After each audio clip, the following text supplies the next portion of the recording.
Welcome to Knowing Jesus Week 8 Deep Dive. I am here with Ben Powers. Ben is our Adult Ministries Director. Did I get that right? Yeah, I think so, yeah. You think so.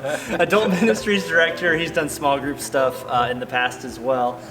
Ben, just say hello. Let's get to know you a little bit. Yeah. What's your ministry experience? Ministry experience. So, I went to seminary at TED, so that's Trinity Evangelical Divinity School up in Chicago. So that was a really big formation in my life. And actually, when I was going there, I went to a Vineyard Church, which is a little bit more on the charismatic side. But so it was a great experience, just having both of those under my belt. So. And then you were a church planter? Yeah, planted a church in University City, Missouri, and it's predominantly a young professional, young couples, young families church that's still going now. So we did that for about 10 years. Cool. So you've been a preacher, you've been an executive pastor, you've been a small groups guy, church advertiser. Yes. We've been doing this Knowing Jesus thing now for 2 months. We're into the 2-month thing. We got 6 more to go. But how has it been for you so far? Yeah, I think when we did the whole story, which was going through the Bible in a whole year, that series kind of tied all the books of the Bible together, and that's kind of similar to what I see happening with this. Is we're in this section right now. We're just looking at these encounters, and I never realized that. I never realized that there are all these encounters that kind of line up together and following just kind of a stream of Jesus' life, and so it's been interesting. So.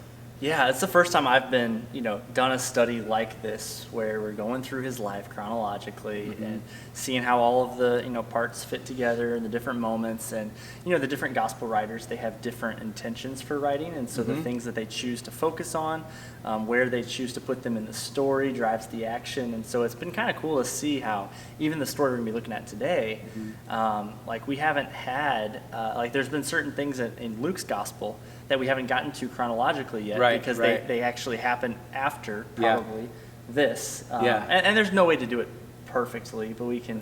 Right. And if you look at what's interesting, if you look at we do have on our website a reading guide, a Bible reading plan for the series, and it was kind of complicated. Plug. We should add you to the communications team. It's interesting because we had problems with it of mapping it together because not all of the Gospels line up. So you could be in chapter 4 in one book and it's actually chapter 2 or chapter 1 maybe in another book. Yeah, so. And then get ready for the week of Easter because we have 5 chapters a day that we'll be reading because so much happens just then. But right now we're still early in Jesus' ministry. He's done some teaching. The last couple weeks we looked at his encounter with Nicodemus, a very intellectual conversation. This past week we looked at Jesus and the Samaritan woman, the woman at the well, and just kind of the graciousness that, is that a word? Yeah. Graciousness? Yeah. The grace, right, that Jesus has in that encounter with her. And then this week we're looking at a story of how Jesus calls out a demon from this guy, or an unclean spirit. So Terry took the first 2. Yeah, Terry. Giving grace and giving truth, and then he said to me, hey, do this one on casting out demons. Yeah, that was nice of him. All right, so we're in Luke chapter 4, verses 31 through 37. We'll have it on the screen to reference. This same account it shows up in Mark, in Mark's Gospel, in chapter 1, 23 through 27. So very, very 2 similar accounts. We're going to be looking at the Luke account. There's a little bit more there as well. So let's just we'll dive in. It's a short chunk, so we'll kind of go verse by verse, and then maybe pull a few questions or themes out. But verse 31, so Jesus, he went down to Capernaum, a city of Galilee. And so, Ben, what do we know about Capernaum? Well, we do know it's on near the Sea of Galilee, and so it's a fishing community. It's a really small town, and it's when Jesus he just learns about John the Baptist being arrested, and so he's kind of thinking to himself, man, I could be next. I'm gonna kind of duck down in here, and so it is kind of his home base, though. It is throughout his life. He does go back there several times. And so it is kind of a home for him. And I think the story after this is he's at Peter's house and heals his mom. Is it his mom? I think it's his mom that's sick, and heals his mom. And so it's, you might think maybe he was kind of staying there for some time and had some hospitality there. So I was looking a little into this because this city, it's right on the Sea of Galilee. And over in, I've never been. Have you been over to Israel? I've not yet. No. Okay, so when we do these with Terry, he's like always like, oh yeah, this one time I was in Israel and I saw this, but I was looking at it and there's a synagogue that they excavated there that was from like the 4th or 5th century, and then they found walls of the synagogue from before that underneath it. Interesting. And then there's another place that a church was located that was actually built on what they believe to be Peter's house. Really? Yeah. Wow. They put churches on everything over there, any kind of spot. And so I'm like, that's kind of cool. Huh. So then Luke describes Capernaum as a city in Galilee. And I thought this was interesting because, like, in these talks, we kind of talk about the intentions of the gospel writers and who are they writing to and who's their audience. And it seems evident, at least, that the audience that Luke has or that he's writing to probably wasn't super familiar with this area geographically. I mean, why else would he say Capernaum is a city of Galilee? If he's writing to a Palestinian, they would know, that's right there on the Sea of Galilee. We go there for family vacation, right? But anyway, he specifies that it's a city. It's near the Sea of Galilee. Yeah, I mean, Galilee. It is a really small town. So, which I find it is kind of interesting. I mean, Jesus doesn't go to a bigger city where there could be more resources, more opportunities. It's more intimate. It's more relational for him. Simon, Peter, Andrew, I think they're all from there. So he kind of has his base that's there. But. Yeah, I feel like often God has his way of doing things. We have our way of doing things, or how we would expect him to do something. And then he challenges that, or he's like, hey, you know what? I can go. I don't need John Piper, right, for this congregation or for this group. I can just go and pull someone from what they're doing and use them with the gifts and the skills that I have already created them for his glory. And totally. So then we continue, and it says that Jesus, was teaching them on the Sabbath. So he's there probably in the synagogue teaching, and they were astonished at his teaching, for his word possessed authority. And a few weeks ago, I don't know if you remember this or not, but Terry, when we were talking about the Jesus in the temple, right? Both of these words, astonished, and we're going to get to a little bit later in this passage, amazed, show up. Whenever you were preparing, did you notice anything specific about that word? Or that word amazed, because I do reference it. It does mean joyous surprise, and so because you're curious, are they just amazed? Is he a good presenter, communicator? I'm sure he is, but what is he teaching that the other scribes in the synagogue wouldn't have been teaching? Who knows? Is he a great storyteller? I don't know. But that joyous surprise kind of, I found that interesting. It was, they were really gleaning, they were really learning more about who God was. And I tend to think of it as, or imagine it was like the things that they really knew about God, but they didn't quite grasp it. Yeah. And we can do that too, where we would say we know His holiness, but then you read a book, or you hear a sermon, or you read some, or you have an experience with God, and you're like, wow, that was different. I understand now what holiness really does mean. Yeah. Yeah, I thought it was interesting here because you have Jesus, who is, he hasn't been formally educated as a rabbi, as a Jewish scholar, right? And so, they had their way of teaching and presenting, which often was just sharing the opinions or the oral commentary of, a rabbi that they taught or learned from, and then the rabbi that they learned from, right? And then like later on, we see all of those oral teachings kind of become actually organized in commentaries within the Jewish faith system, the Talmud. But Jesus here, he's not probably just sharing the opinions of others. Right. And I think maybe that's what is so astonishing to his audience, is that the way and the manner that he teaches is different. Right. than what they're accustomed to. Right. And there's a description here. It says, for his word possessed authority. Mm-hmm. I don't know, is there anything there that just kind of sticks out to you with that? No, yeah, I do think that was kind of the system of the day where rabbis would teach on the opinions of other well-known rabbis. So for in our day, it'd be like, hey, John Piper said this. And I quote these guys who, are big-time, well-known heavy hitters in the Christian world or Christian preaching. And so that's what the scribes were doing. This is a smaller town, so I'm sure they, had what they had to work with. Yeah. And so, so I think when they talk about his authority, I do think they're talking about this is a man who knew who God was. I mean, but not just knowing about him, but he was really commissioned to declare it. Mm-hmm. Like they could sense that, this is something different. Mm-hmm. This is from God. And I do think, when we talk about, trying to establish maybe who Jesus was, his healings, of course, he's the Son of God. Look at what he's doing, these miracles. He establishes himself. But I do think his teachings, we sometimes don't look at that. Like, we don't have this manuscript, but we do know that people were like, this is authority.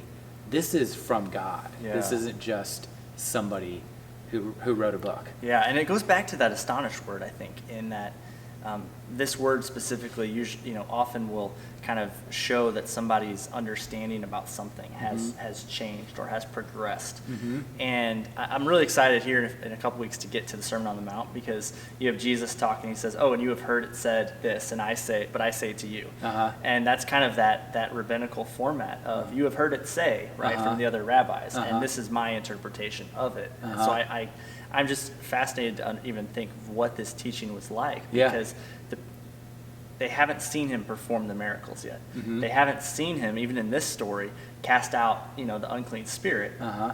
But yet they are astonished by who he is, and they recognize that his very word, like the words that he speaks, have authority. Right? Yeah. It's one thing to say, hey, you have authority if you've shown it to me. Right. But he's just revealing truth. Right. I mean, he may not have to do a miracle or a healing or pray this demonic spirit out. I mean, just his teaching alone was enough for them. So, well, cool. Let's continue on. Verse 33. And in the synagogue there was a man who had the spirit of an unclean demon, and he cried out with a loud voice. So this is ironic that we were talking about this story the week of Halloween. Yeah. Like there's nothing that's not intentional at all. Just the way God lined it up. Sure. Okay, so the spirit of an unclean demon. Uh-huh. This is we have a fascination, I think, in 21st century North America with the things that we watch for entertainment, right? We have a fascination as a culture with the spiritual realm. Mm-hmm. And yet, I think one of our fascinations comes from it's not normal yet, but there's something in us that recognizes that there's a realness. And so I don't know what's going on. Why do you think? Why is this such a fascinating thing? And then when we come to a text like this, what do we do with it? Yeah, it is something in our culture where, man, it is. People they're fascinated, they're intrigued, they want to follow, they want to explore more. I have a daughter who's 12.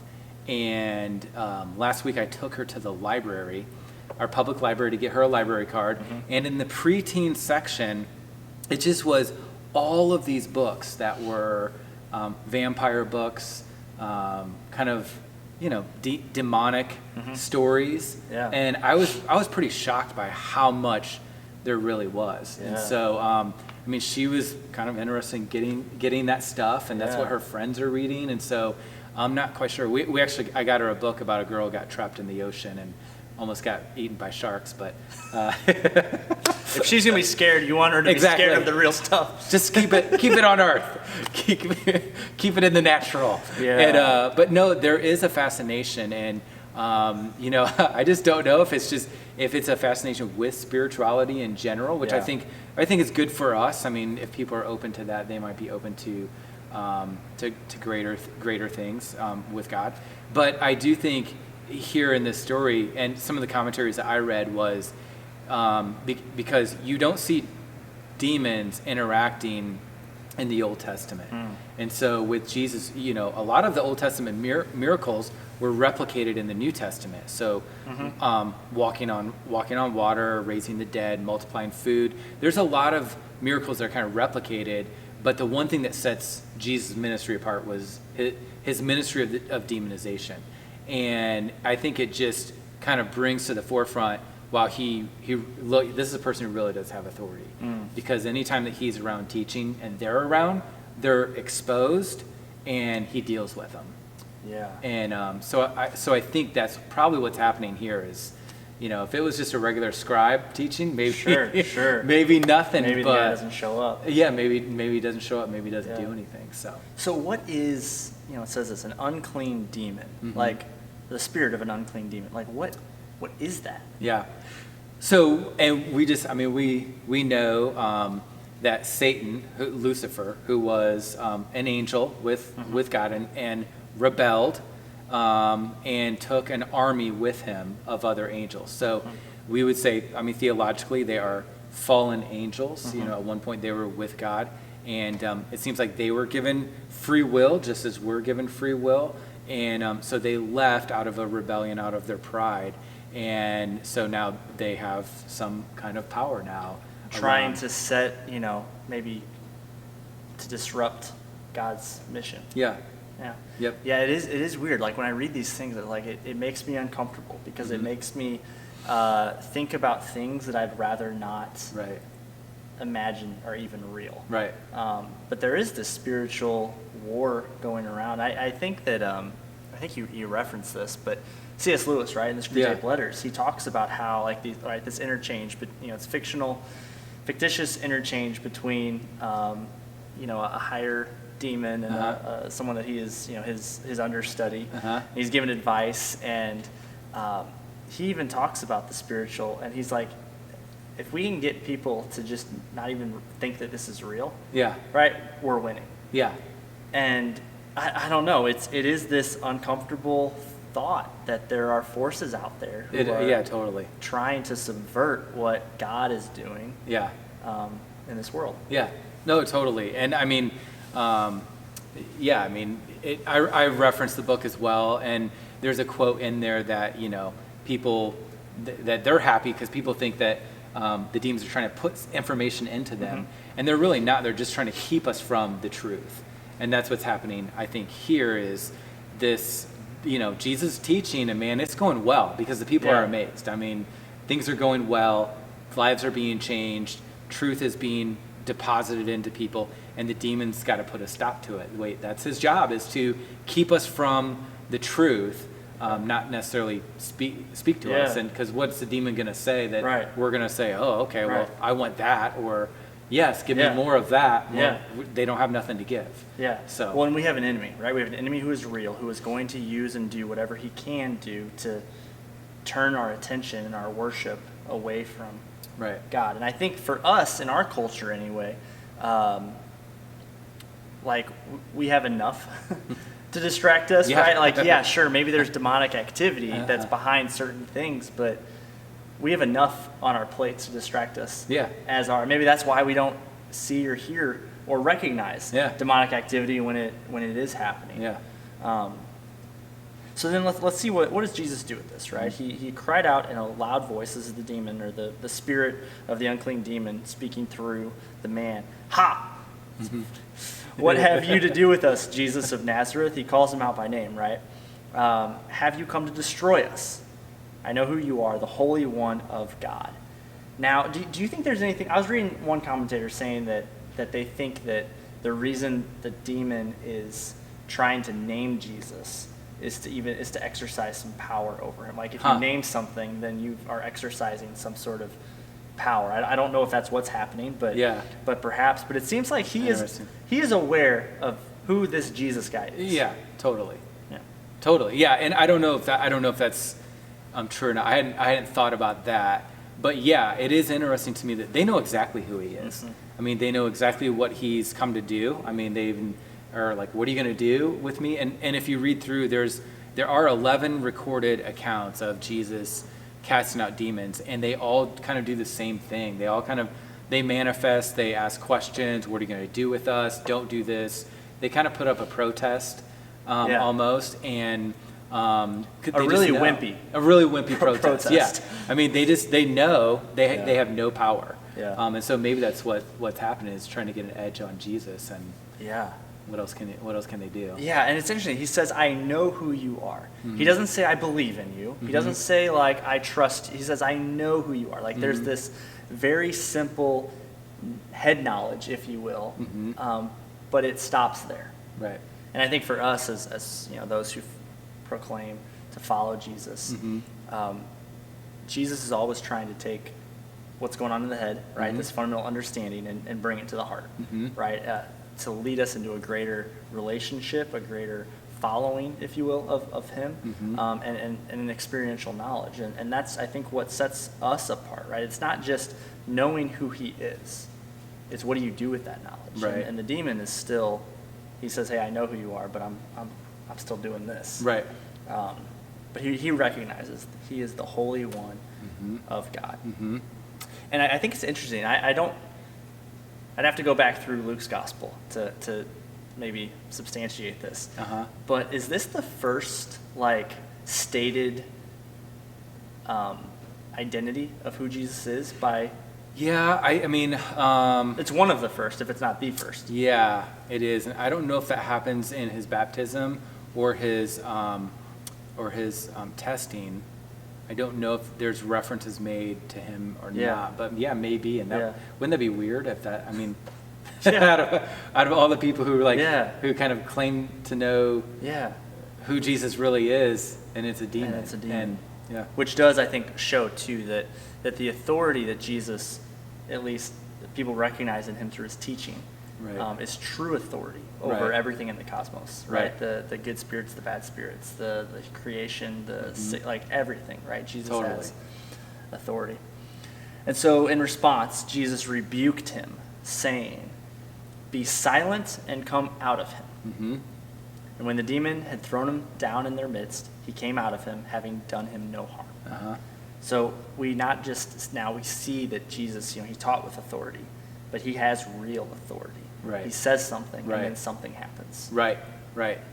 And the verses are interesting because it's not like you look at all that the demon says about this, about Jesus, and there's a lot there, and Jesus is just pretty like, well, just be silent and go away. Like there's no show. I mean, there's no song and dance by Jesus. The focus is really on his words, and so as he speaks. And I think as we know his truth, I think there's power for us in that as well. And so, but yeah, Jesus is pretty, stern, not many words, but the words that he does use are very effective. Yeah, there is power in words. Yes. And sometimes I think we think, oh, all I have are words. Right. Right? Right. And yet there's power there. And totally. We see that. Totally. We see that in Jesus.